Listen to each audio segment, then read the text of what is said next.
Silent treatment is a sign of immaturity. Kung wala kang maturity, most of the time, magkakaroon ka ng disrespect sa mga tao sa paligid mo. Because you would think of yourself lang. Iisipin mo lang lagi yung mga nasa loob mo. Kailangan kaya mo ring mag-isip ng iba. Kagaya niyan, may gusto kang mangyari, meron kang hindi allowed sa'yo, meron kang pangit na ayos sa paligid mo, you have to let them know. You cannot give the silent treatment. That would be unfair sa kabilang tao. Kasi hindi naman siya mind reader. No one is a mind reader. Paano niya malalaman na hindi ka pala okay, na hindi ka pala masaya, na may mga bagay ka palang gustong gawin niya pero hindi niya ginagawa? Kasi inisip mo, dapat automatic na yan, dapat alam niya yan. This is part of disrespect also. Silent treatment. Kung tayo, nagkikimkim, hindi natin sinasabi yung mga nararamdaman natin, iniipon natin, tapos eventually, napuno na tayo, nagalit na tayo.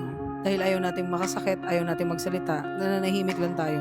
Kadalasan, we have to tell the other person kung ano yung mga gusto nating mangyari. For example, gusto mong isama ka niya. Gusto mo na alukin ka niya, or nung inalok ka niya, sumanggi ka, pero gusto mong pilitin ka niya. Pwedeng sa kanya, akala niya kasi gusto mong magpahinga, hinayaan ka niya. It is your duty to tell that person kung ano yung gusto mong mangyari. We have to have that level of maturity para hindi nagkakaroon ng disrespect. Kasi hindi po pwedeng magbibigay ka ng silent treatment and would expect na yung kabilang tao is magkakaroon siya ng automatic signal, maiintindihan niya yung mga nangyayari sa'yo. Again, that's very disrespectful, man. Because silent treatment is a part of disrespect.